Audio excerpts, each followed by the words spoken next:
Hey everyone, it's Dawn here, and Katie is on her way. She's picking up her puppy from a very late grooming appointment. So she's here in the chat with us. Hey, Katie. So I didn't want to postpone because the timer was already set, and out of respect for anyone who's been waiting. Hey, Katie. I wanted to get going on our live stream. So decisions. I had to make an executive decision, but Katie's here with us, even though she's not on the screen, but she will be joining us on the screen in about 20 minutes. So, hello, everyone. How are we doing with our Murdaugh trial withdrawals? Of course, there are more proceedings with the Murdaugh situation, but hey, if you're like me, you've moved on. I moved on pretty quickly. I originally followed the Murdaugh trial because I was interested in what he had done as a lawyer in defrauding, I guess would be the word I would use, his clients. And so we don't know about that yet. Those trials are yet to come, if there will be trials. Sorry, a little technical difficulty here. So so we're just going to see what happens with those, but I'm moving on, and I'm going to share the docket for my channel. But before I do that, you might notice Nate Eaton is on the screen. So I just noticed when I was getting ready to come on here that Nate was making an important announcement. So let's listen to it together. How's that? Have been some changes, I guess I could say. Judge Boyce issued some orders yesterday governing courtroom conduct. The biggest change is that the trial will be broadcast from the Ada County Courthouse to the Madison County Courthouse. So if you're in Rexburg or Fremont County or anywhere and you want to go watch the trial in Madison County, you can. There will be a room in the Madison County Courthouse set up that you can go in and watch the trial. You can also go watch it in person in Ada County. And there in Ada County, you can watch it in the actual courtroom, and there will be an overflow room. From what I understand, the courtroom is not that big. It's not huge. It doesn't fit hundreds of people. And the judge is making this concession for the people that live in Madison and Fremont counties. There is still no live broadcast for everybody else. Okay. So, yes. Hi, Too Deep. I'm glad you could hear Nate. So, Nate Eaton is the reporter from East Idaho News who has been on the trail, of Lori Vallow Daybell and Chad Daybell forever. And he is my go-to for accurate information and accurate reporting on all things related to this tragic case. He was on Lori's trail in Hawaii and Chad's before she was even taken into custody in Hawaii. He was there. So my go-to, just sharing, and I'd love for you all to share in the chat if you have a go-to for information about the Lori Vallow case. It's obviously Nate Eaton from East Idaho News, also A Murderous Heart.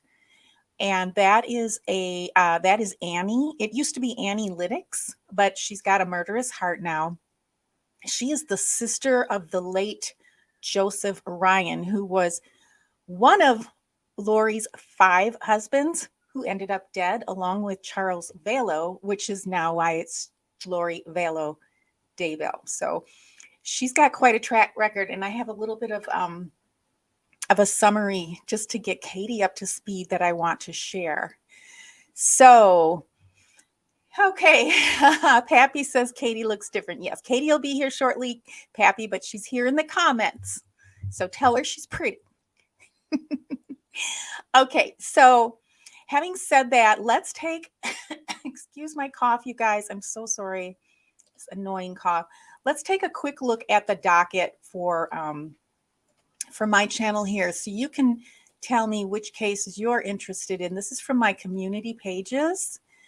So let's see if I can do this as a full screen. Probably not, but I think you can see it pretty well. Okay, so My docket, in other words, the trials that I'm particularly interested in this year, I kind of put it together at the beginning of the year, and there've been some change of dates and that kind of thing. So we know we had Wisconsin versus Mark Jensen.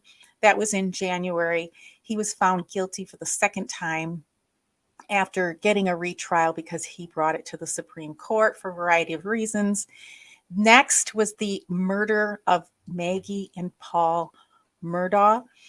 And that was just found guilty last week, with Alex Murdaugh being found guilty. Then we had, I talked about a little bit, but there was a preliminary hearing for Larry Millette, which I watched and with great interest. And that happened, I believe, in January. And his trial will happen in September of this year, but the status hearing will be coming up here in about a week and a half, March 22nd. So if you hear me talk about Maya Millette, who was the victim, and Larry Millette, who is being charged with her murder and tried in September, that's the dates for that. And then most importantly, what we're talking about today, because there's just such a volume of information, police interviews, body cams, tapes to listen to. I mean, volumes that we're not going to even be able to scratch the surface by April 3rd. But the trial of Lori Vallow Daybell, which was severed from Chad Daybell, they were trying those two together for the murder of two of her children, Tylee Ryan, which is Joseph Ryan's daughter. And by the way, I mentioned Joseph Ryan was also found dead under suspicious circumstances in 2018. Now Tylee is dead, sadly. I believe she was 17 when she went missing in September of 2019. So we'll go for that. So Chad Daybell is not going to be part of the trial at this point. Last week, the lawyer for Lori argued against the death penalty because of her mental illnesses, which are now on full display because that's why this trial has been delayed so many times. But she wants a speedy trial. And Chad's lawyer is playing chess here, and with her lawyer and with the courts, and he's been fighting forever to get the trials severed, unsuccessfully until recently. So now it's going to be two separate trials. For these two. And as Nate Eaton was mentioning, these trials will be audio only. I don't know if that bothers anybody. Does that bother you all? Yes, Larry Millette's lawyer, Pappy, mentions, wow, Pappy, I think I would hope he's going to get a different lawyer for this murder charge. I mean, come on. All right.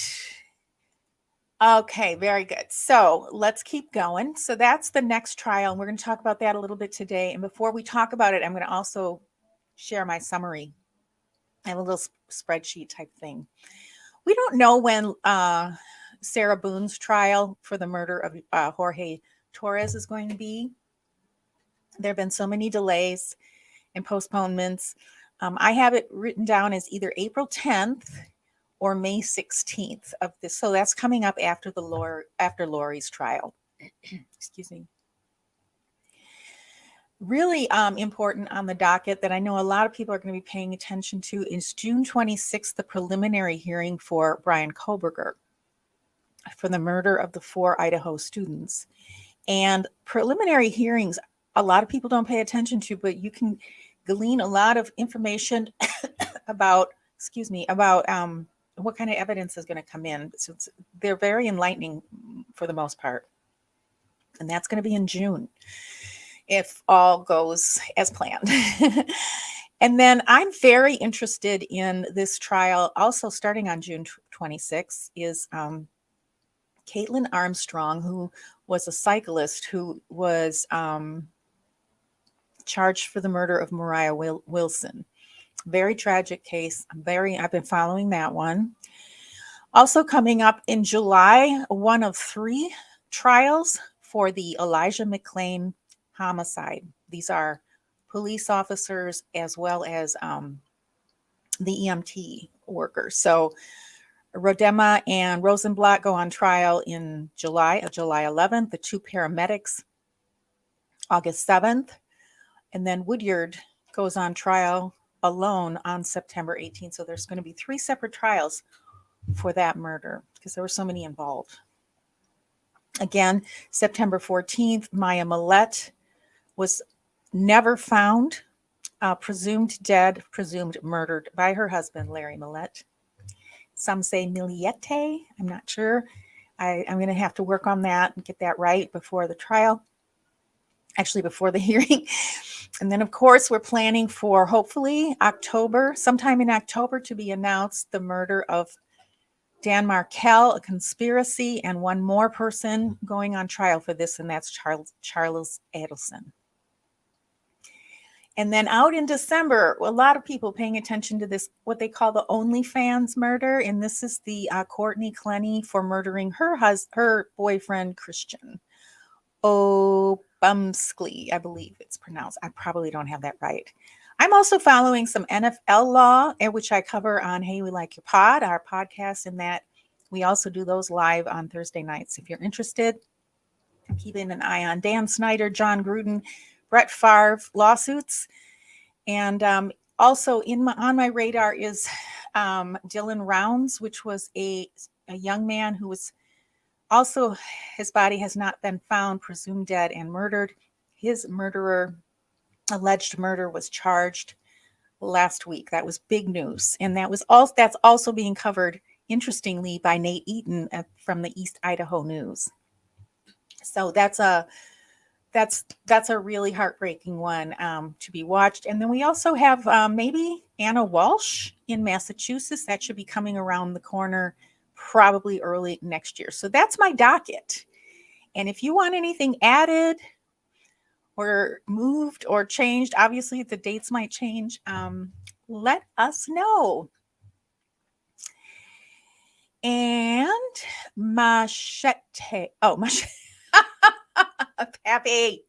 Pappy. Okay, Donna Adelson will be indicted in a few weeks and she'll need a rash balm for her cheeks. Okay. Okay. All right. So now I'm going to open up, hopefully I can do this correctly, my little summary to help Katie and you all can help me and Katie. Actually, Katie and I get ourselves organized for this Lori Daybell situation because there's a lot to this. There is an awful lot. And I'm hoping by the time I get this set up, Katie will be here into house. But let's go over here and share this interesting, really pedestrian Excel file. Oh, here comes. Oh, no, she's not here yet. Okay, this Excel file sheet. Thank you, Pat Bay. I'm glad you like the doc. All right, so let's take a look at this Excel file if I can. Find it for you all. Where is it? That doesn't make sense.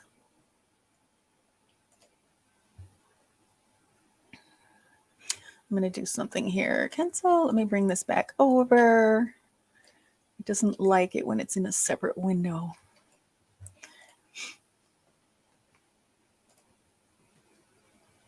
So how's everybody doing? Hey? Is everybody doing well? Are you like Katie having a hard time getting off of the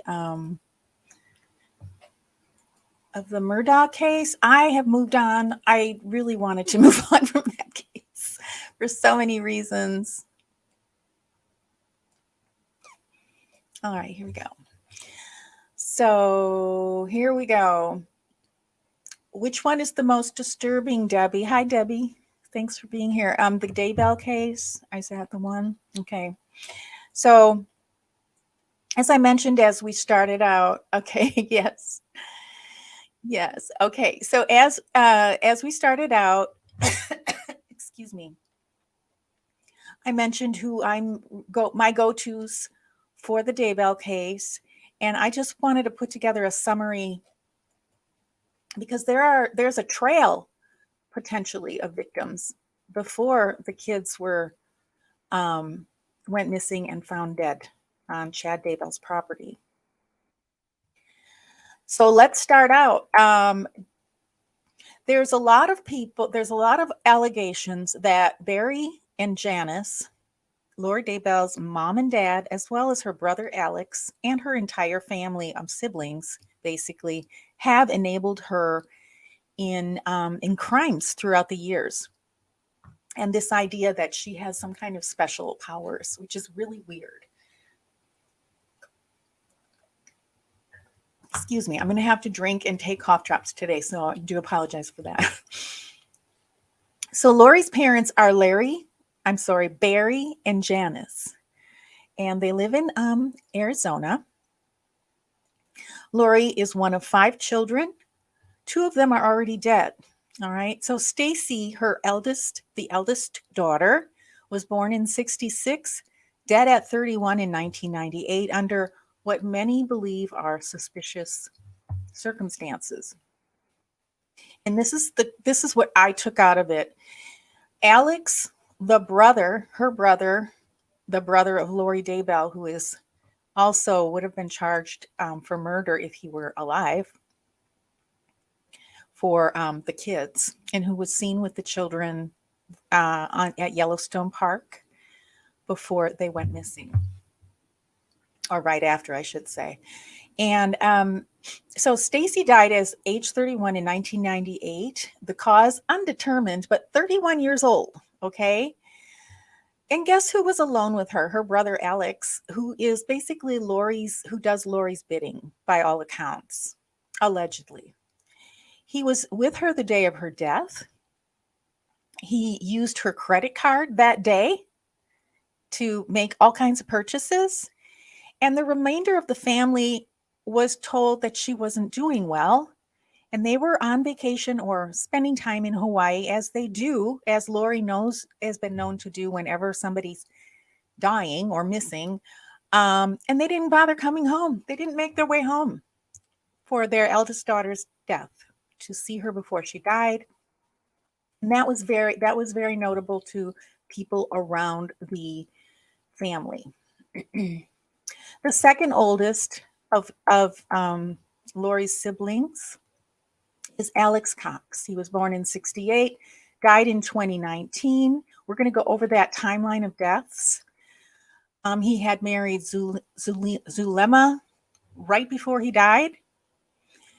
She also said, Zulema, that he attempted to kill her. I believe it was on their wedding night. He died also young age, 51, supposedly healthy. He did have a police record also, was not supposed to be carrying firearms, but he was the one who shot Lori Vallow's husband, Charles Vallow, and was not charged for it. But now Lori will be charged for conspiracy for that death of her husband after she finishes the trial in Idaho for her 2 children, which she may or may not have the death penalty removed as of this week. She's going to be charged extradited to Arizona and charged there, and probably face a trial unless she pleads. Alex's cause of death was supposedly blood clots in his lungs and high blood pressure. I believe no one had autopsies in any of these cases, if I'm not mistaken. But don't quote me. Alex and Lori it has been noted by many around the family that they had an extraordinarily inappropriate relationship for a brother and sister, and there was alleged incest between those 2. And then we have Adam, whose name comes up quite a bit if you're following A Murderous Heart. And of course, Lori, who's been indicted now for 3 murders, her 2 children, as well as her husband, Charles Vallow, who, by the way, they were married. They weren't divorced at the time. I don't know if you all know this, but Lori was married 5 times and had 3 children that are known. One with William Lagiola, who is Colby Ryan. Colby took the name of Joseph Ryan when Lori then married Joseph Ryan. She then had Tylee with Joseph Ryan. And then she had J.J. with Charles Vallow, and J.J. was adopted. Lori was born in 1973. And then she has an older sister named Summer. So Summer and Adam and Lori are still alive. Lori's in prison, or in jail, excuse me, awaiting trial. And there is a lot of speculation, conversation, shall we say, about Adam and Summer and Barry, her parents, and Janice's involvement or knowledge, if not complicity, with all of these murders, all of these goings on. Lori also has a niece named Melanie. I don't know if her name was Melanie Cox at one time, but she's been married a couple of times as well. Melanie's husband had an attempt on his life. He blames who? Lori Vallow. So there's a lot of people in this mix. Melanie was, and her husband that was had been shot at. And the story goes, Brandon and Melanie were in the process of legally ending their union when Brandon was shot as he was pulling into his driveway on October 2nd of 2019. A lot happened in 2019. We're going to get that real quick. And he believes it was Alex Cox, who shouldn't have had a gun because he was not allowed that because of his police record. Melanie, her niece, was then charged with computer tampering. She was arrested, identity theft, and a few more things. And she was probably conspired with that attempt at his life, allegedly, according to several people close to these people. So here we go. Lori had 5 husbands. A high school kid named Nelson Yanes, no children. William Lagiola, divorced, and she had Colby with him. Joseph Ryan, who Colby took Joseph Ryan's last name, and then she had Tylee, who is now dead, with Joseph. And it's Joseph's sister who runs a murderous heart, which I rely on for lots of information. A lot of details if you really want to get into the weeds. And her name is Annie, and she is Tylee's aunt and Joseph's sister, and both Tylee and Joseph are now dead. So she's a victim in all of this. Charles Vallow, who is dead. Chad Daybell, her 5th husband, who's been indicted. So look at her track record. Joseph is dead. Charles is dead. Chad is facing the death penalty. And this is all because her parents told her she was special her entire life. And she is, but not in the way they said. So here's the running total. And I know I'm missing a few, but these are the big ones. So suspicious death, Stacy Cox, Lori's sister, via Alex. And possibly with the family, possible blessing or knowledge. And did Alex do that for Lori? Did this start early on? Do they have an incestuous relationship? By many accounts, the answer is yes. It made a lot of people very uncomfortable. Joe Ryan was found dead, very similar to Stacy and Alex and Chad's wife, Tammy. That was it blood clots? Was it heart failure? All of these people were young and they really shouldn't have been having those issues. And there are so many of them. There's a lot of indications that Lori had mentioned poisoning people and looking into using things like malachite for poisoning people, allegedly. So we have Stacy dead. Joe Ryan is dead. Melanie Boudreau's husband attempted dead. Attempted murder. Charles Vallow, who is dead. Tylee Ryan, her daughter, dead. J.J. Vallow, her son, dead. Tammy Daybell, Chad's wife, dead. Zulema, Alex's bride, basically at the time, attempted murder. And then Alex Cox. And I know there's more. I know I'm missing. The dates of these, of course, Stacy was back in 1998, but look at these dates here. From Joe Ryan, April 3rd, 2018, to Alex Cox, December 2019. In the span of about a year and maybe 2/3 ish, we have 6 deaths and 2 attempted. So again, Stacy Cox, Alex Cox was with Stacy at her death. Joe Ryan said, I'm sorry, Melody Boudreau, Brandon Boudreau said it was Alex who tried to shoot him. We know Alex shot Charles. He didn't deny it. We know that Alex was involved with Tylee and J.J. up until the day of their going missing. And then Chad steps in and starts helping by his wife being found dead. And he was alone with her at the time. And then, well, they had to get rid of Alex eventually because he knew too much. So who did that? We don't know. No one's been charged. So yeah, within 607 days, or about 1 2/3 of a year, there were all of these people had, and probably more that we don't know about. And I know I'm missing something here that I have highlighted here are either dead or attempted murder that's on file with the police. All right. So 6 murders, 2 attempted, and yet there's more. And there's more. So that's kind of the summary. If anyone's not familiar, and there's some interesting things about that Cox family that I saw that had in common with the Adelson family. All right, so let's get to the comments. Okay, I am so over the Murdaugh case too. I tend to move on. I feel sad. I don't like it. You know, I don't need to pile on. That dude is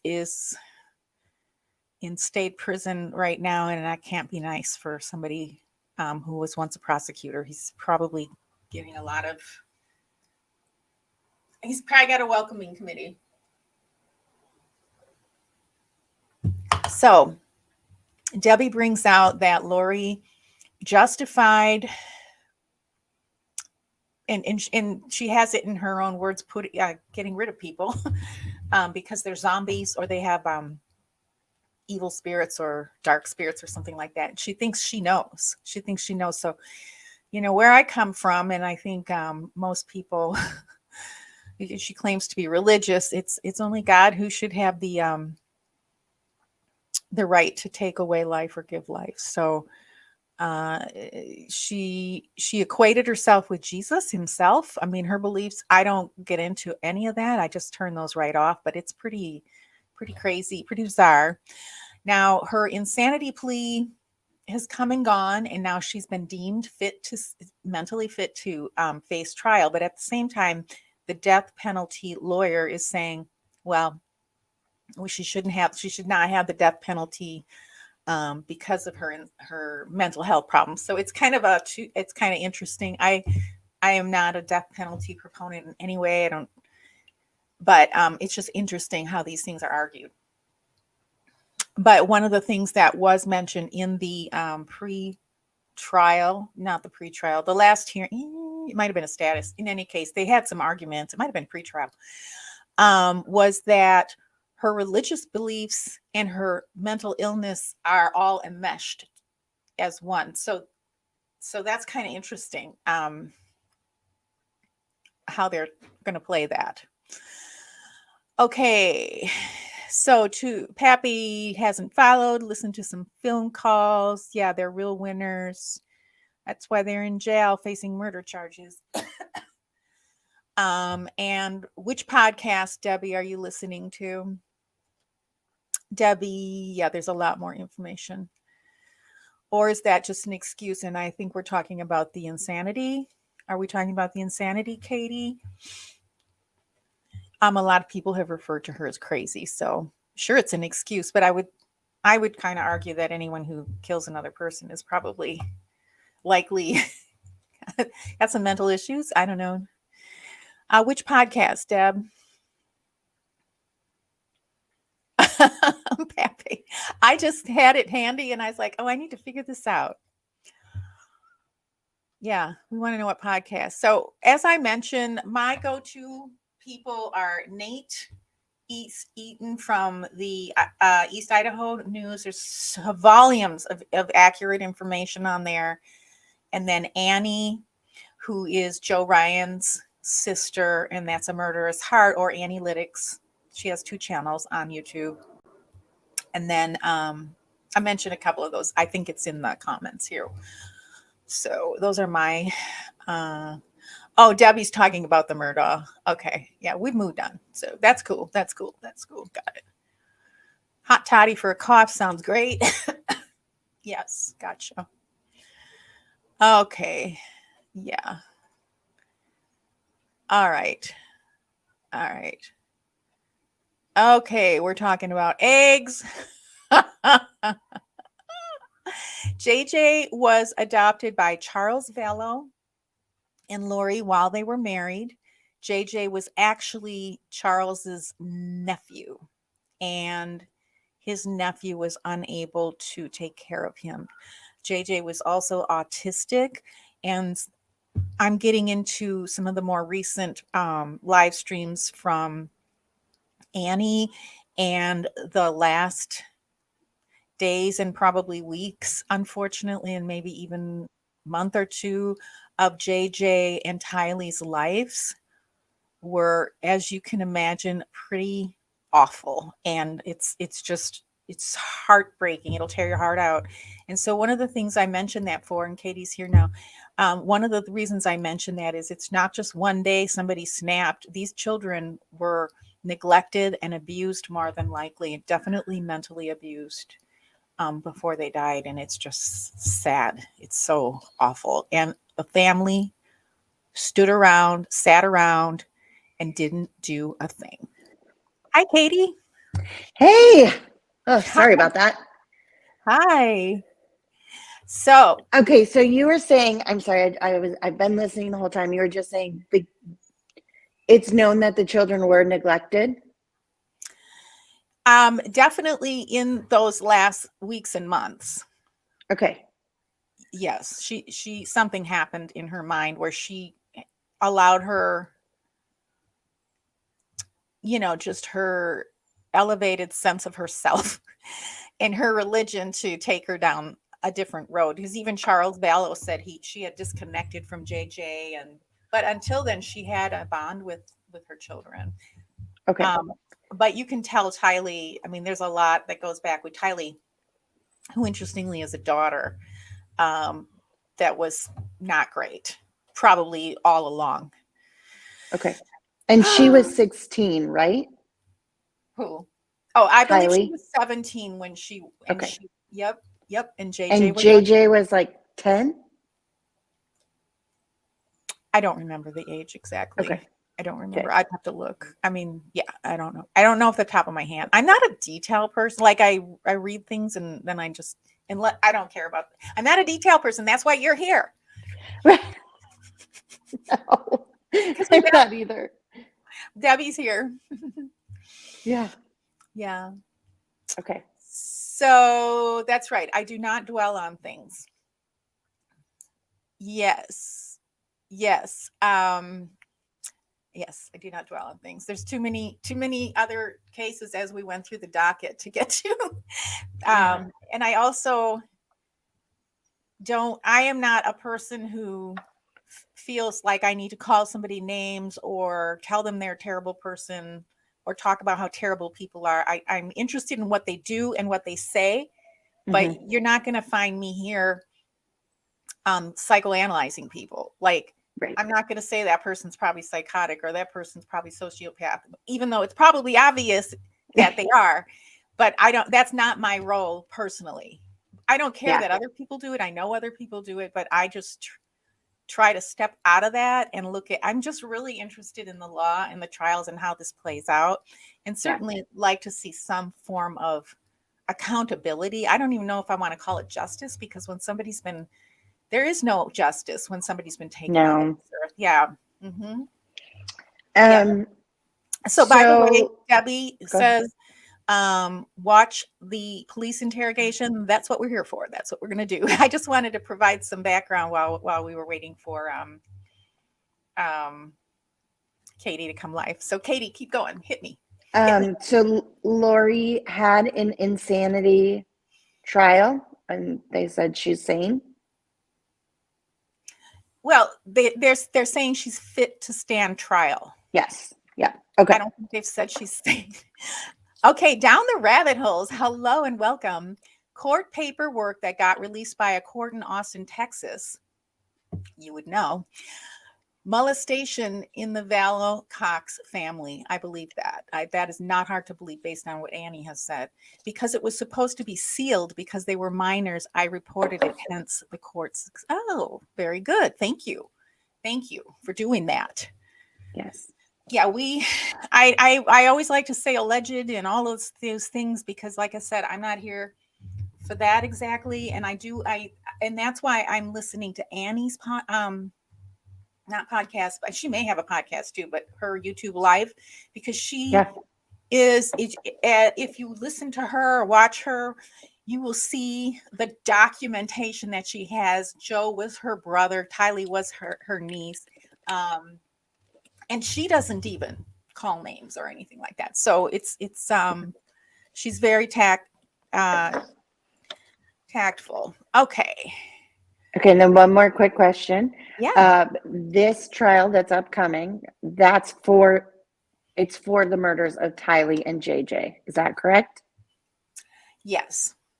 And does she have any other murder charges pending against her? Right. So once this trial is completed, she will be extradited to Arizona to at least face Charles Vallow's murder and that conspiracy to commit murder, because Alex, the one who shot him, is now dead. And that was her ex-husband, correct? That was her husband. At the time. Okay. And then she married Chad Daybell 2 weeks later in Hawaii. But she had already bought the wedding rings before her husband was killed. And he's kind of a cult leader, Daybell. Is that right? Well, they both are involved in some kind of a spin-off from the Mormon church. Okay. But she kind of found him like online and stuff, because he had like a big. He's written books and that type of thing. Okay. And she went maybe to a book signing or some kind of a what those people do festival. I don't know what to call it. I'm trying. Okay, Pappy says, but Wendy's French toast sticks are the bomb. Oh, Wendy's. We're always trying to think of what is Pappy saying now. Wendy's fast food chain. Okay, there you go. Oh, I love it. Okay, so did you see the timeline of these deaths? I mean, there's more. Yes. I believe there's more. It's crazy. Yeah, these guys. And like you said, for the sister, was it because Lori asked Alex to do it? Did Alex do it on his own? Like, yeah. And the parents, never looked into it. They never, they made their way from Hawaii, but never actually did show up.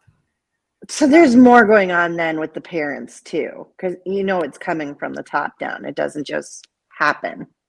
Yeah. Well, and I was listening to Annie's podcast or live stream last night, and evidently her whole family was at her place like the night before Charles was murdered by her brother, shot. And she was in the home, and Tylee was in the home as well. And Tylee, this is why we're going to look at her police interview, because there is a chance that she could have been eventually charged in this. Okay. Mhm. And then didn't Alex kind of say it was self-defense with Charles shooting? Sure. Okay. Sure he did. Yep, he sure did. Okay. Yeah. I'm Yep. trying to remember the little things, and I know there's like just a lot of weird stuff with this. Oh, yeah, yeah. Ask away. I'll answer Okay. what I know, and what I don't know, the chat will answer. Right. Because All right. all right, so let's set the stage here. This is going to be the day of Charles Vallow's shooting and murder, because he was dead. Now, just again to give a little bit more insight, and again, I'm crediting A Murderous Heart, Analytics for this, and he was shot in his home. Lori, Alex, and Tylee were there. Evidently, Tylee, and you'll hear her say this, grabbed this baseball bat. He got it. Charles supposedly got it from Tylee. There's a lot of conversation about how Tylee hated Charles, but again, she was turned against him possibly by her mother. But also that Charles was not dead and left to bleed out for 43 minutes. So they didn't call for help until they knew he was dead. Yeah, And that's not self-defense then. and if you remember, right, in the Arizona Police Department really should have been a little bit like more on top of this. In fact, the kids might be alive today, right? If they would have been arrested. Alex, especially, because he was the one who did the work, the harder work.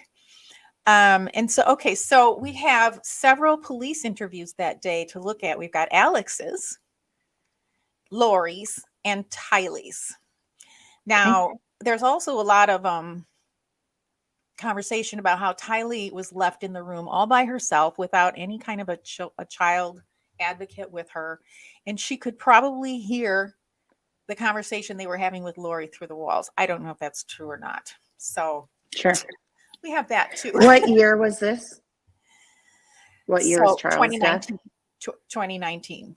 Yep. And then Tylee was killed in 21. 2019. Charles They was all killed. Yes. okay. See this little Okay, spread? I did not. Wow. Okay. Wow. Yeah. All right. So Charles Okay. was shot by Alex on July 18th, 2019 in Arizona. The kids went missing September 23rd, so two months later. Okay. And then they weren't found for almost a year in Chad Daybell's yard. Yeah. Yeah. Okay. All right. So we're talking about a really short timeline here. All right. Let me grab the right screen. Anything else before we Nope. start? I think we're good. Okay, everybody, here we go. Who are we listening to first? We are, hold on a sec. Keep doing this. We're going to start with Tylee.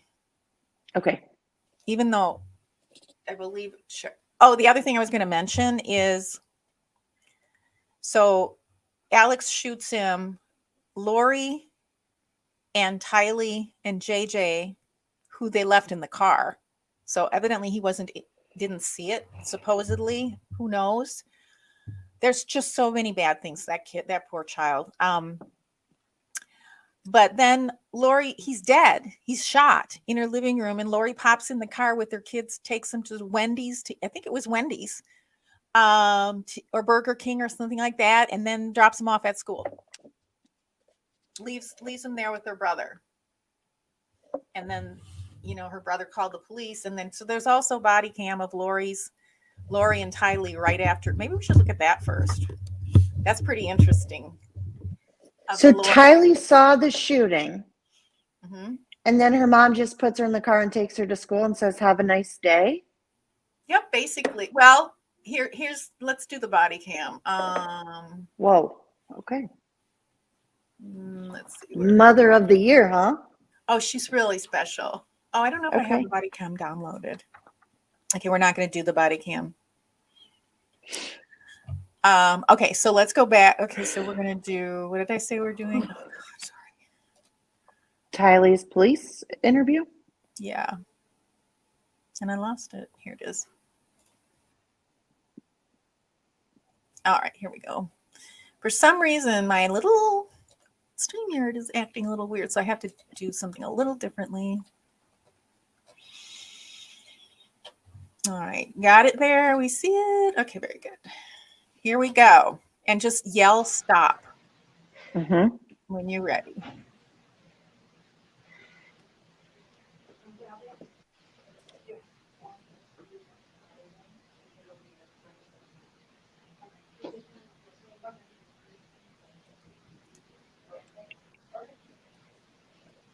So evidently she didn't go to school because they took JJ to school because she was still with Lori. And do you know, is JJ nonverbal? He's verbal. Oh, he is. I don't know Okay. how verbal, but he is verbal. Okay.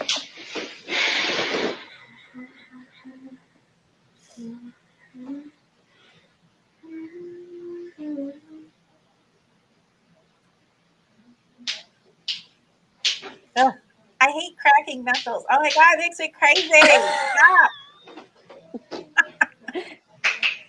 Oh, he's still doing it. Oh. It's really big time. Oh my God, she's doing her toes. Oh my God. Okay, I gotta stop. We gotta stop this madness. All right, let's see where they Oh, are. that was funny. It's not funny, it's gross. Oh my God. So she's sitting in here for over 30 minutes. I forgot. So we're all taking guesses. Okay, here we go.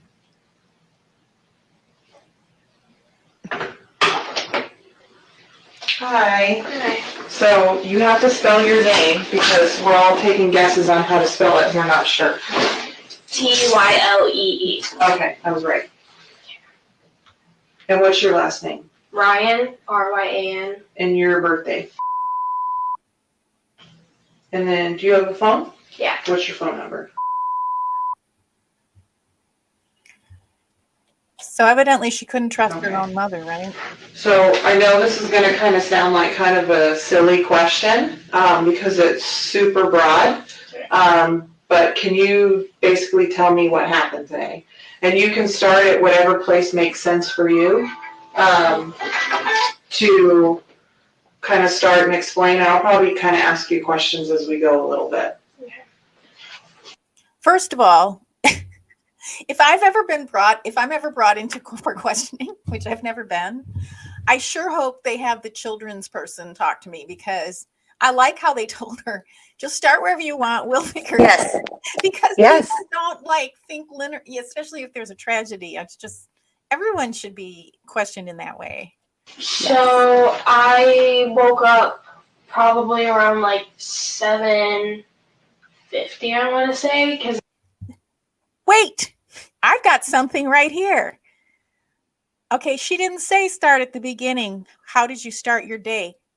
She just was witness to a man being killed in her home, and she starts talking about her whole story timeline here. Does that seem prepped? A little bit. Yep.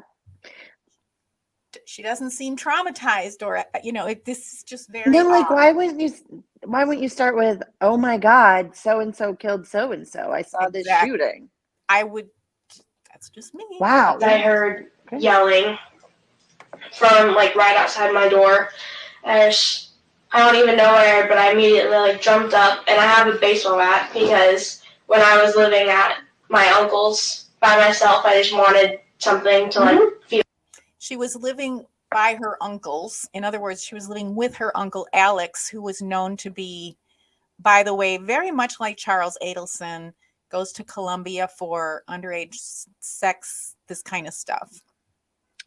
So she slept with a bat. All kinds of porn, all kinds of crazy deviant stuff that he's been in prison himself. Her mom leaves her with this guy when she takes off for long periods of time, doesn't even check on her by all accounts. And she mentions at one point she texted her mom and didn't hear from her for 4 days. Yeah. So she sleeps with the bat because here she'll tell you why. Feel safer, and I'm not old enough to get like pepper spray or anything. So I was like, okay, I'll get a baseball bat. I'm You not have old, to protect yourself from somebody that you're living with. 16 years old, 17 years old. Yeah. Man. Yeah. And she's so matter of fact about it. It's just normal So I for have her. that. So you're Sorry. It's just normal for her. It's normal for her. Right. And what do you think that asshole did to her or tried to do to her? Like, gross. your bedroom, you said right outside your bedroom door, and I didn't go in the house, so I'm at Okay. a little bit of a disadvantage. So what is your bedroom door open to? My bedroom door open, so the room that my uncle was staying in, the room that's kind of like the guest room, if my room's right here, In addition, her uncle was now staying with her mom at their house. that's right there. Okay. And then my little brother's room, and then kitchen's kind of back here, so it's like a little hallway, and then right here is kind of where everything happened. Okay. Like the big, you walk in, and Like big great room, kind of living room. yeah, right now it just has mirrors up because my mom wanted a dance room. Okay. So, yeah. Okay. My What mom- now? Yeah, her mom wanted a dance room. So their living room was basically no furniture. And this is where Charles was shot too, and died. No furniture, mirrors on the wall. Okay, so I mean, why is the interviewer not thinking like none of this is okay? This should be reported to child services. right? We have a 16-year-old who feels they have to sleep with a bat. Evidently, nothing was ever reported from this, but there's no record of child services being involved. Kind of unconventional, but Hey, whatever makes you happy. It's your guys' house. So. right. So yeah, I immediately just jumped up and I grabbed my baseball bat and I opened the door, and it was my stepdad, outside the doorway, and then my uncle kind of in the doorway, and then I Stepdad Charles Vallow, Uncle Alex Cox, could hear my mom behind him, and Mom. he was just screaming at both of them. Like, I don't even know what he was saying because honestly, I was just too like wired, I guess. Mm-hmm. So I told him to take. She said she just woke up. She has her bat, right? And she's Yeah. already wired. So this is a matter of seconds, right? Well, can you A few imagine steps waking back. up to I was that? Imagine waking up screaming and not knowing what's going on. I mean, I understand the wired and the adrenaline. Oh, sure. For sure. Crazy. I'm guessing it wasn't the first time that something like that happened, but sure. You're too close, you need to step back. And he was like, don't tell me what to do. And I just kind of just stood there. And then my uncle kind of moved out of the way. And then my mom kind of went past him and into like the big room Okay. where everything happened. And so I walked with them. And then So they were more in the hallway. yeah, they were at like the end of the hallway, Okay. basically. And so my mom walked all the way around, and he kind of followed them. And I just kind of stood. My uncle was like right here, and then my stepdad right here, and then me and my mom were kind of right here. And I didn't do anything with the baseball bat. I kind of just She followed her mom. She said she just changed it a little bit. The first thing she said is I followed them. They were moving, and she still has her baseball bat. So is she protecting her mom, or is she protecting herself? held it there. And he was getting really close to my mom, so I kind of stuck it out like between them. And they were both. So she's protecting her mom. So has something like this happened in the past between Charles and her mom? I don't Like, was there abuse No. Okay. No records of that. Okay. I'm just mentioning it's interesting the dynamic between her and her mother, that she feels like she's the protector, Sure. as Got it. opposed to her mom was saying, go in your room, Yeah, go hide. Both just yelling, and he was like, if you hit me with that baseball bat, you're gonna go to jail. And I just kind of stood there with the baseball bat, and I didn't really say anything. When you said I mean, that takes a lot of guts to come out into a situation rather than just stay in your room with your bat. Yeah. She comes out there. To me, she seems slightly confrontational, very gutsy, very gutsy. Yeah. And this is not a judgment in any way. It's not, I'm just saying what I'm observing. She doesn't look, does she look afraid to you right now? Mm-mm. No, Doesn't look not even a traumatized. little. I'm sure she is, but in her head, but we're not seeing, she's probably developed this persona over the years of having to stand up to adults Yeah. and helping her mother. They were yelling. Who was yelling? It was mostly my stepdad. Okay. Well, he was really She hesitated there. Well, it was mostly my step. So that one, I'm like, was it mostly your stepdad, or was he being taunted? Because I know what other people have said about what actually happened. So I'm not going to insert that at all. the only one like yelling. Mm-hmm. My mom was kind of like responding, Mm-hmm. but I honestly couldn't tell you what they were saying. It was Okay. kind of He was yelling and my mom was responding. So that's what she says. just like all jumbled up in my head. And so I just kind of stuck the baseball bat out there, and then he just grabbed it. And Like, I stuck the baseball bat out there. Of course he's going to grab it. Why would you do that? Does that sound right? That doesn't sound right. No. But she was saying she was putting it between the two of them. Yeah. Of course it's going to get grabbed. That just seems. Yeah. Like they would knock it out of the way, or yeah. You know what I'm picking up here? I could be totally off base, but it feels like she's a little bit overly confident. I'm going to come out there with my baseball bat and I'm going to protect my mom and I'm just going to stick it between them. And it's like she is quite not afraid. For a kid. Yeah. And tried to take it, so I held on to the end, and then eventually I fell, and he kind of took it into his hands like he was going to do something with it.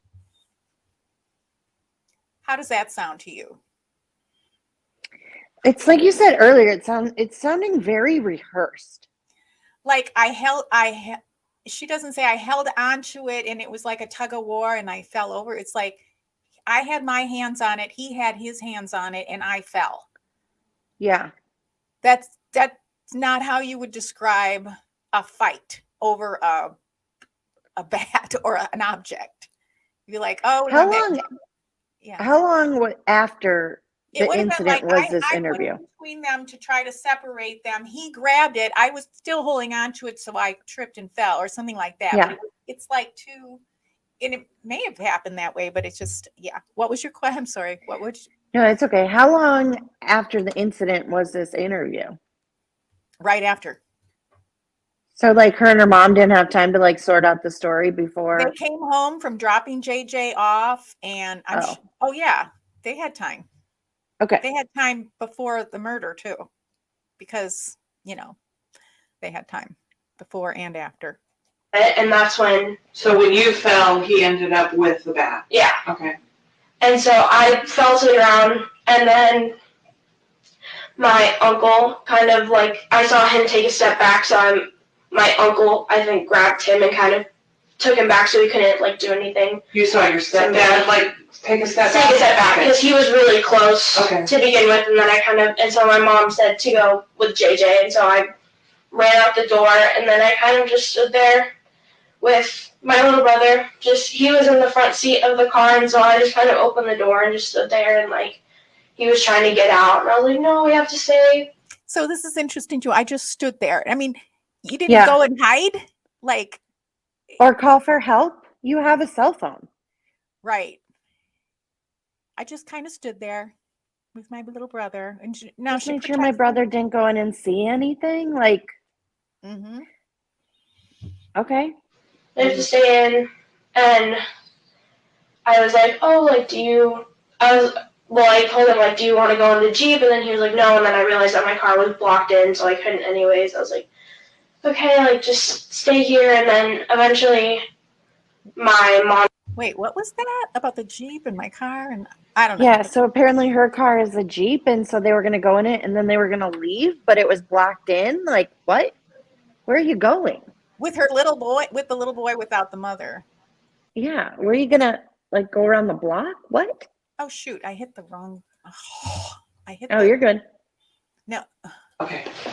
Do you have any questions for me at all? Wait a minute. Honestly, like We're talking about something that probably, looking, okay. and my uncle, I think, grabbed him and kind of took him Okay, back you're so he good, right couldn't like do anything. You saw your stepdad, like, take a step back? Take a step back, because he was really close Okay. to begin with, and then and so my mom said to go with JJ, and so And again, he was really close to begin with. I'd be like, he was standing there with the bat, and I mean, there's no emotion here. There's no fear. There's no. None. It's just so clinical for a kid. I Weird. ran out the door, and then I kind of just stood there with my little brother. He was in the front seat of the car, and so I just kind of opened the door and just stood there, and like he was trying to get out, and I was like, no, we have to stay.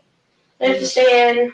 And That I believe. I was like, oh, like, I told him, like, do you want to go in the Jeep? And then he was like, no. And then I realized that my car was blocked in, so I couldn't anyways. I was like, okay, like, just stay here. And then eventually my mom came out, Mm-hmm. and then we left from there. Okay. Yeah. Do you know what happened And eventually my mom came out. We left from there. Okay.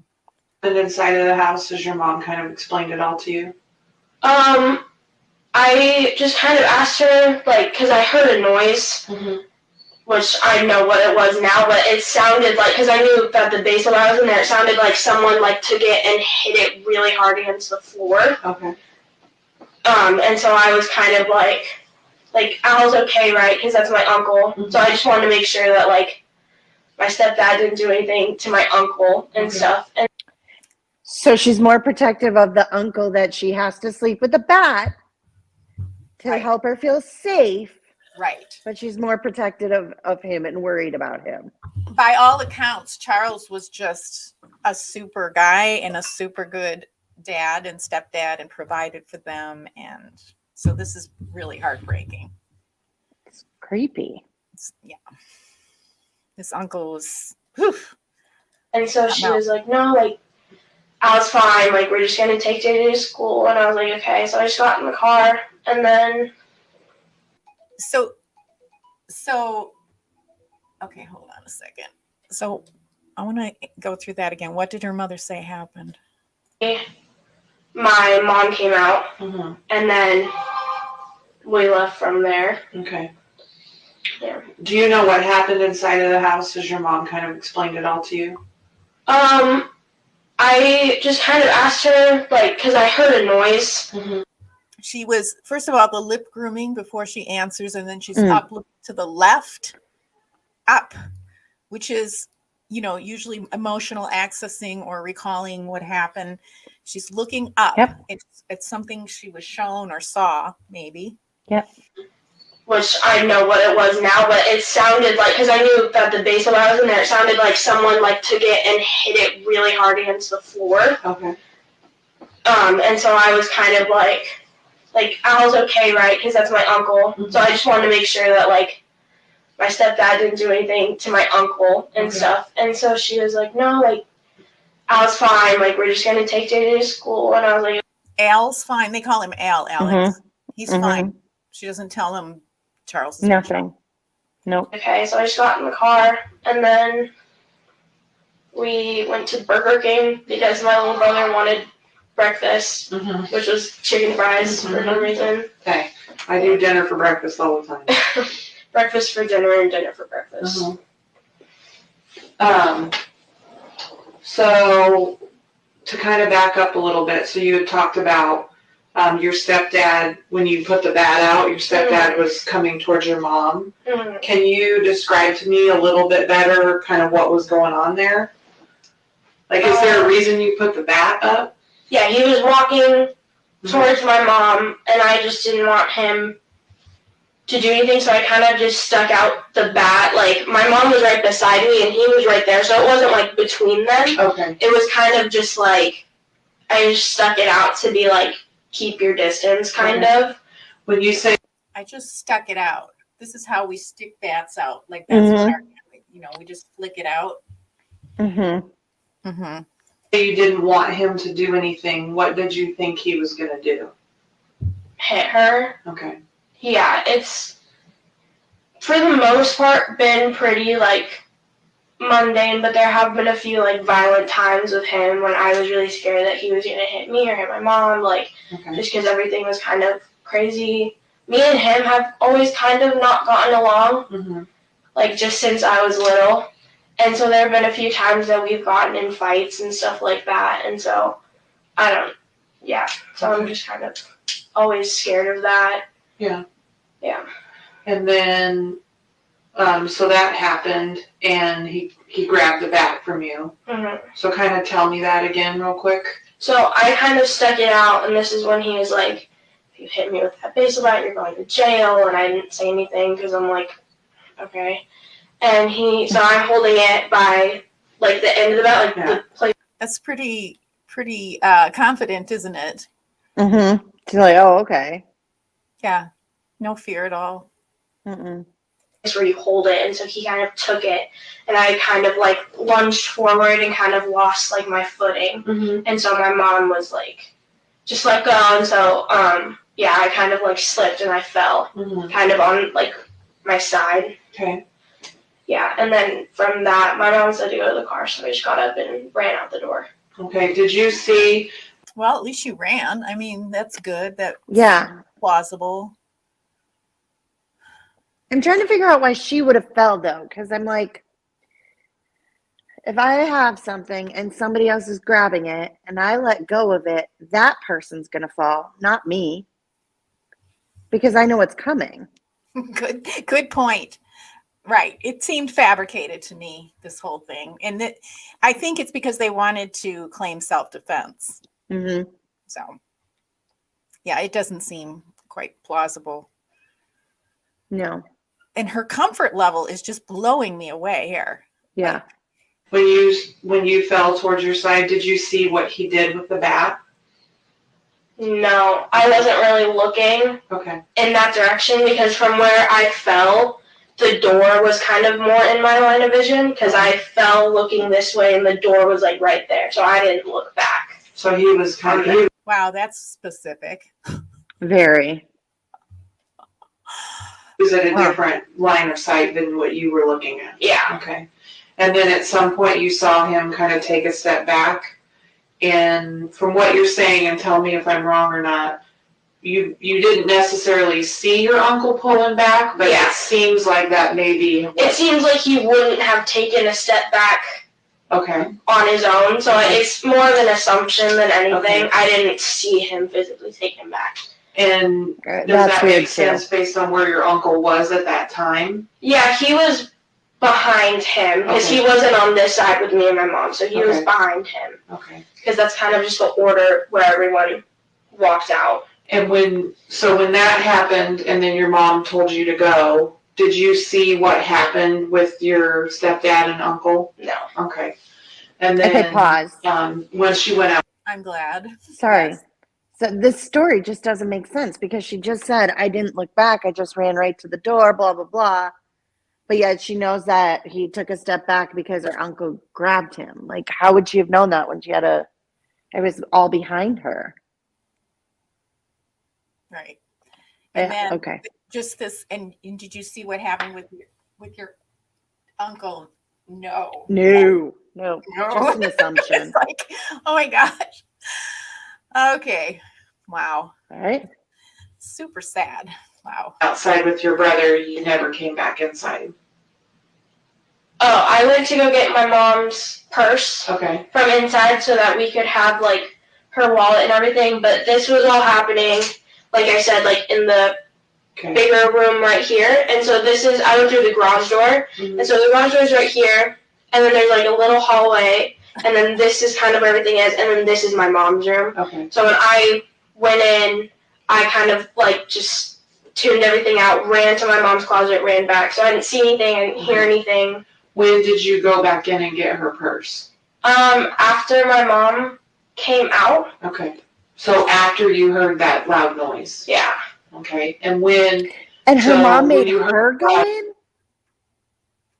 Why would Lori make her go in and get the money? Well, and we haven't even heard about her mom coming out yet. So this is. Okay. Noise, was your mom outside or inside? I'm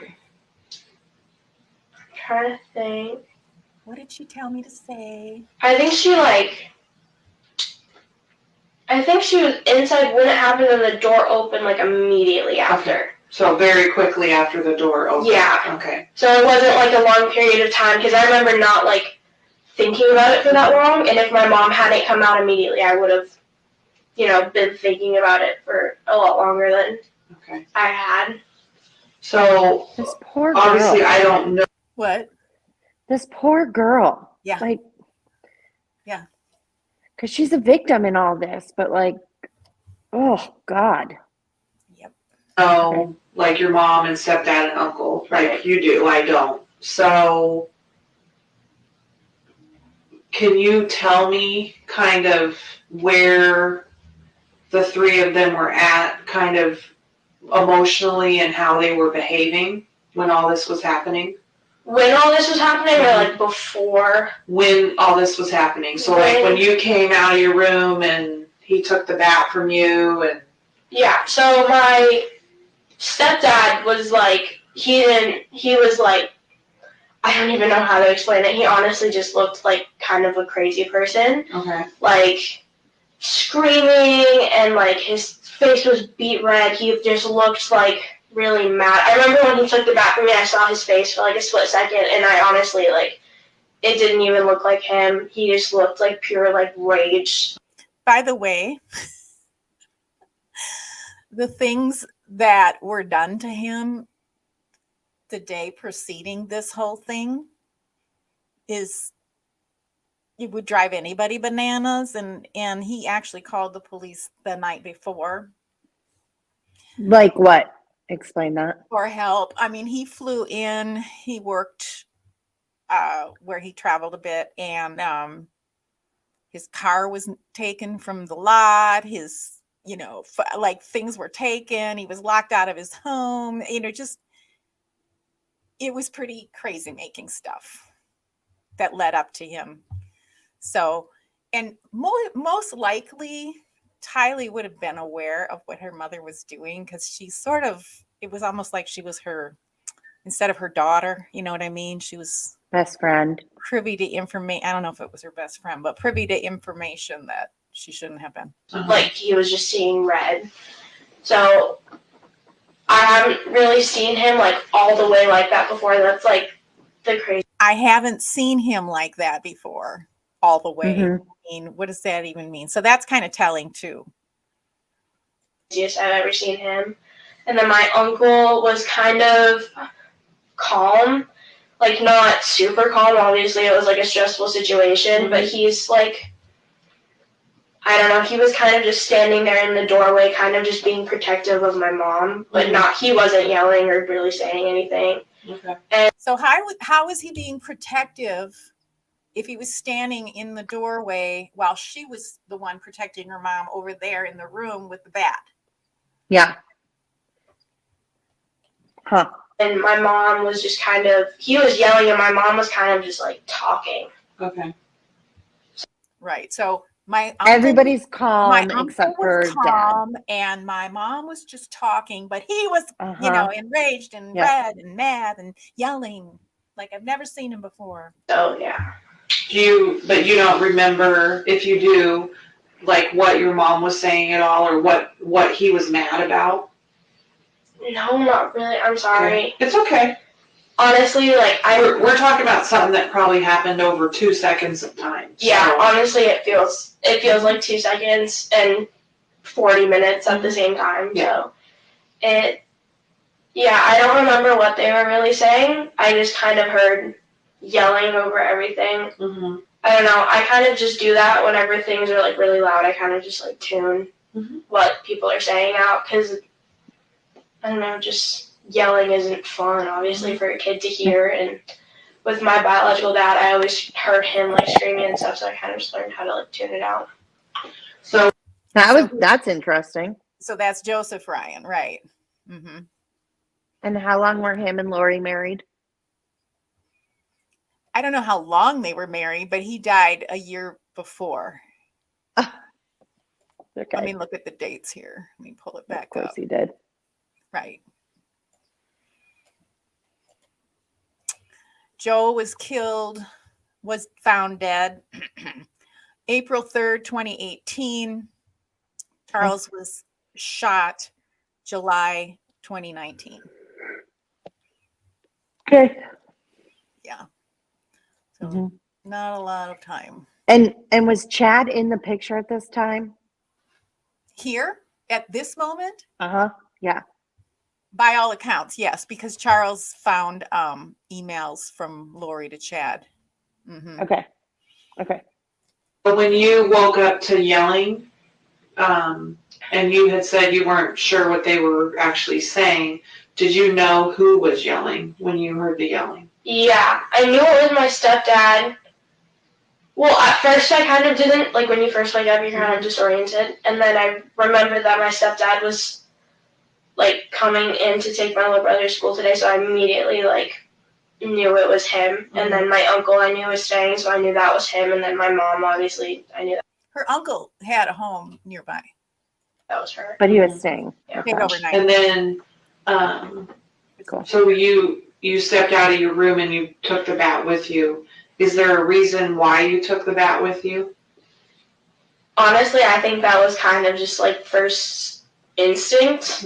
Like, obviously, I didn't ever hit him with the bat or anything like that. It was kind of just for, like, security, I guess, to know that I had it. I didn't do anything with it. In hindsight, I probably just shouldn't have brought it out at all because it caused more trouble.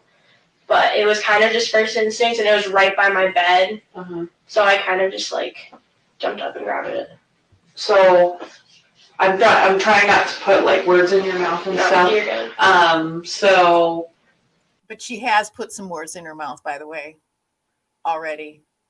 Yeah. was there something in particular that you were concerned about that you would have taken the bat with you?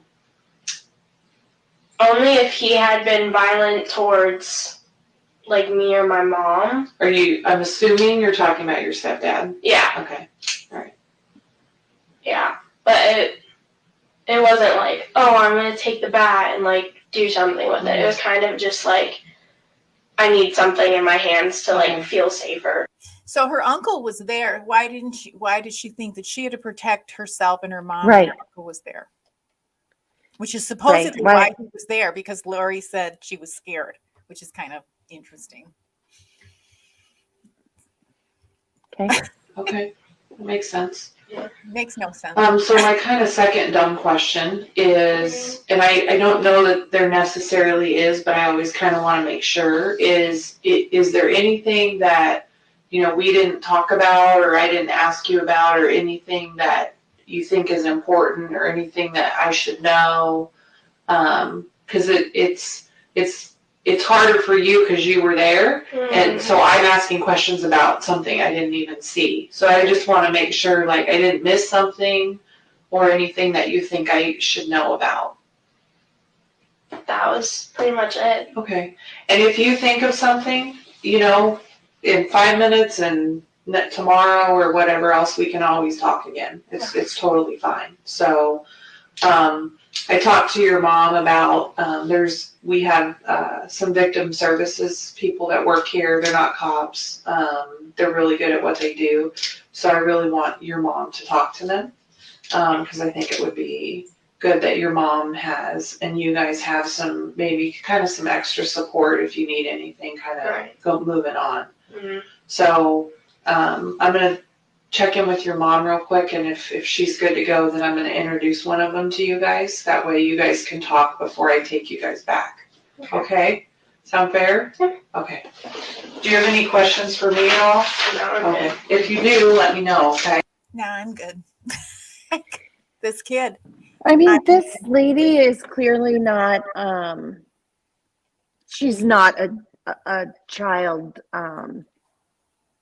interviewer. Like, that's not her specialty. Like, I think she did okay, but Right. can we go back to why in God's name are you sleeping with a bat beside your bed? Because most normal 16-year-olds don't do that.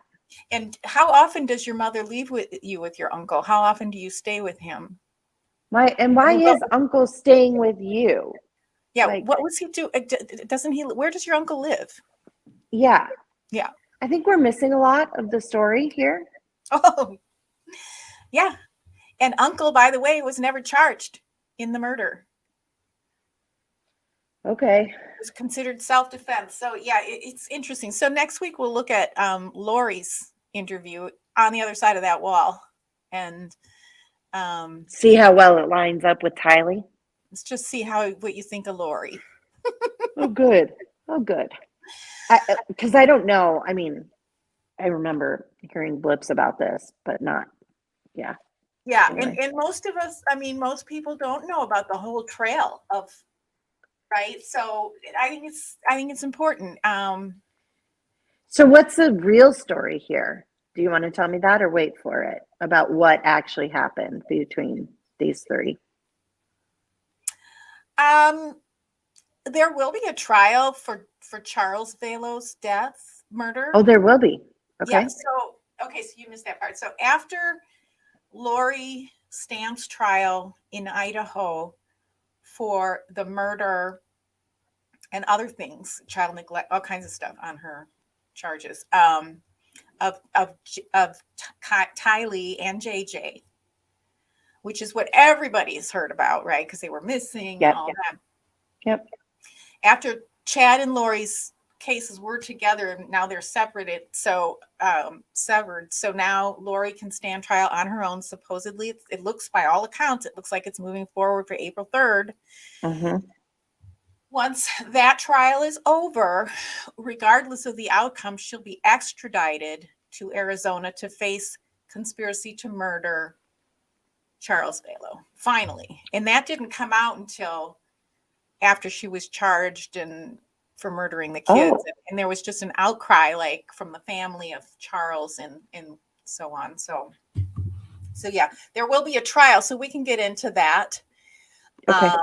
But I do recommend, like I said, if you can go through all of the interviews and all this police interview, body cam stuff from East Idaho News, and then A Murderous Heart, which is Joe Ryan's sister, who isn't just focused on Joe Ryan's, she's focused on all of the trail that, and she has a series she calls a timeline. I kind of binged those. Excuse me. I think there were 11 live streams. I think there's going to be another one coming up real soon. If it might have been last night, actually. But it's so much evidence. Like, she has every single piece of FOIA evidence that's out that has been. Oh, wow. Yeah, everything from all the way back. And she has, personal knowledge and personal interaction with the family members and the people, Chad and Lori and their whole family. So because, he married into that family. So yeah, so she has a lot to share. So I recommend that. I would start out probably with her, but it can be kind of, as you can imagine, with all these deaths, and all these are conspiracies. It seems to be Alex and Lori, and then Alex, Lori, and Chad, and then the family members, which, whether they're part of a conspiracy or just part of, looking the other way when they shouldn't have, telling her she's great and wonderful and special. Oh boy. Parents, don't tell your kid they're special. I mean, if you tell your kid you're special, because nobody's special and everyone's special, right? Just let them know that there are a lot of special people. Everybody's special. Not that and there's consequences for your actions. Well, yeah. You're not God, Lori, and that's, some kind of goddess type of thing. I've heard that one before, right? Yeah. Gross. It was a goddess. Oh. Yeah. Okay. So, and if they're average to above average in the good looking kind of category, that doesn't mean they're gorgeous and beautiful. And it's like, just people, a lot of these murderers are just so egotistical, and they got that from someplace, right? Like, right. keep it in line, have self-confidence, but not over the top, not to the exclusion of other humans. Yeah. So, yeah. So as far as the reason I'm starting here is because Tylee had an interview. This was basically one of her last she wasn't heard from shortly after that. Yeah. Yeah. JJ, of course, wasn't heard from. He wasn't interviewed in the police station, but yeah. So I just thought it was a good place to start because it's the murder of Tylee and JJ that we're going to start with in April. Yep. Yeah. All So right. it's really sad to think of.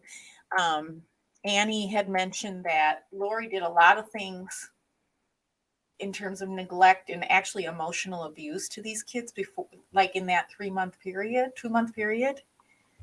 JJ had a support dog, not a support dog, but an actual trained guide, like a dog. Yep. But I forgot what they're called. But anyway, she took it away from him. She just did horrible things for no reason. Yeah. Just I mean, it's heartbreaking what she did with these kids. She left her daughter Tylee for very long periods of time and she just deserted everybody. It had to be really hard to have her as a mother. And on the thumbnail that I used for this high observation. Yeah, it's taken a long time. Lori will be tried in April. We don't know when Chad's is, but man, Chad's lawyer is annoying. Ugh, I hope I can get through that trial. I don't even know if I can watch that trial because his lawyer annoys me to no end. Like he gets under my skin. I don't know if I can watch Chad's trial, unless he gets a death penalty, a different lawyer. She didn't seem upset. Yeah, very much. She was kind of programmed observation to. So observation says he's annoying too. Yeah. And by the way, Chad Daybell's lawyer he pled out to a misdemeanor, but he attacked a woman who went to his office for a job interview, and he assaulted her, followed her out into the hallway and assaulted her, and because she wouldn't give in to his demands for sex at the Ew. This is his lawyer, yeah, and he wasn't disbarred. And he still he can still practice? Led to a misdemeanor, yeah. Ew. Getting a lawyer disbarred is not as easy as a lot of people think. Yeah, he's a real piece of work. Good Lord. Yeah, he is so annoying. Yeah, and of course, no one's perfect, but by all accounts, Charles was like a stand-up guy. He wanted to take care of these kids, take care of her, take care of the family. He felt like Lori was the love of his life. But then he found out, and you asked, and I'm sorry, I don't have the answer for a lot of details because I'm just not a detail person, but you were asking how long they were married, this kind of thing. But yeah, look at the timeline of her. She's had 5 husbands and she's only in her 40s, right? So there's not a lot of time that went from Joe Ryan to Charles, and 0 time when it came to Chad. She already she purchased wedding rings for her and Chad before Charles was shot. She wanted to get rid of him, and she even said in a text, again, you have to go somewhere else for all those details, but it's pretty, there's so much evidence. There's so much evidence that, because I was like, how are they going to prove this? And there's a lot of evidence for at least conspiracy, which, as we know from other trials that we follow, especially the Adelson trial, that you can be brought in for, you don't have to, Charles Adelson was arrested even though he didn't pull the trigger himself. Right. Is this all of Tylee's interview? This is this part of the interview for now. There's more. She's on the body cam prior to this interview. And there's also another appearance the year before where they're accusing somebody of something. Charles was trying to get Lori evaluated kind of by Oh. force mentally. Yeah. And so there's some footage of that as well, which we can get into. Sure. But I kind of want to get into stuff that's going to help move us toward getting ready for the trial, not get too backlogged into this happened and that happened. But out of respect for Tylee, I definitely wanted to start with her. She's lost her life and probably didn't have a very fun life, really, in this family. I mean, what she had, I mean, what could she have been even thinking, those last couple of months? Like, oh my gosh, I was on her side and look, it's me now, right? Yeah. Yeah. Really Crazy. sad. Observation, I can't find a nice husband Lori killed. Yeah. Lori and Wendy kill off the good men. No wonder I'm still It's sad. It's really sad.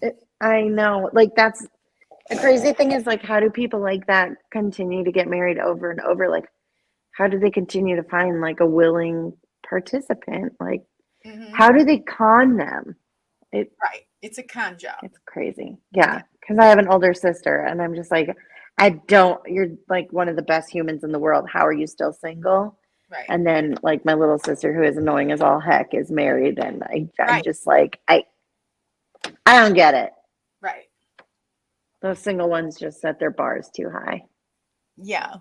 Not that they set. They just have high standards. They don't settle, is what I'm trying to say. Right. Anyway. Right. Yeah. Hopefully don't settle. Yeah, because you could end up. Yeah. I mean, all of these cases that we're talking about, almost all of them are family or marriage related. I'm blown It's away by heartbreaking. that. So it makes you, it's like, maybe I don't want to be married. Like, because these people think they're really great. I mean, everyone's like, oh, such a great marriage. And then boom, like, even with Murdoch, it's like, everyone's like, he loved his family and they were happy. And it's like, well, 2 of them are dead now. That's crazy. So well, and the thing that keeps coming up with that one is everybody's like, I mean, I understand how he could kill his wife. That happens every day. But they don't always kill their sons. Right. Like, really? That's what we're going to go with here? All right. Yeah. It's weird. Yep. Okay. It's really weird. It's insane. But there's also like, when there's a bad marriage, chances are it might not have been their fault initially, but people will then step out and have affairs and things like that. So maybe she was having an affair. Paul was in the middle. I mean, there's just so many things that could have happened, in any situation. Yeah. All right. Anyway. Kids. Well, we'll be back next week. Okay. Yes, and we will. observation says, hold on one sec. Had the police arrested Lori and brother for Charles' murder, the kids would be alive. That's what I was saying initially. That's kind of why I wanted to start here. Yeah. Because it was just, And I mean, I'm seeing red flags here. So why aren't the cops seeing these red flags? Yeah, and you haven't even gotten to how they rolled up in the car when the police were there before they even got. Oh God. And also, the brother Alex Cox was like, "Yeah, I shot him. He hit me in the head with a baseball bat," and it's like he didn't even really have any serious. If you get hit in the head with a baseball bat by a really fit man, I think you're going to be on the floor. Like, how's that true? Yeah, where's the bump? And then it's like a little scrape, and then oh God. Alex shouldn't have even been carrying a gun. Right. He was prohibited to have. He wasn't even charged with that. But he didn't get charged with that. No. So the Arizona, this is Chandler, Arizona. I mean, there's a lot of criticism of what happened here, and they have blood on their hands with the kids. Excuse me. Yeah, they could have slowed this down at least. Yeah. Right. Charles was a professional baseball player. Isn't that interesting? She had a baseball bat, It's like crazy in his youth. Sorry, what? Charles was a baseball player. So he would have known how to handle it. Wow. Right. So the whole thing is implausible. Just totally. It's really sad how this little girl, well, she's not that little, almost a young lady, just bought into her own mother's, the Yeah. families that just turn a blind eye to the crazy one, they are out there hurting other people, Right. not to mention their own family members and children. It makes that irks me beyond belief. Oh, well, they're just a little crazy. It's your sister. It's okay. It's like, no, it's not okay. Like, that's not okay. People are hurting other people, and that's not okay. Right. Right. Yeah, he did. He was like semi-pro baseball or something like that. I forgot about that. Yeah. That's crazy. Again, I'm not such a detail person at all. Crazy. But which is why I like to, say, go to this channel for that and this channel for that. But what I like to do is take a look at what people actually say in the videos. So I think that's my cup of tea personally. So Yes.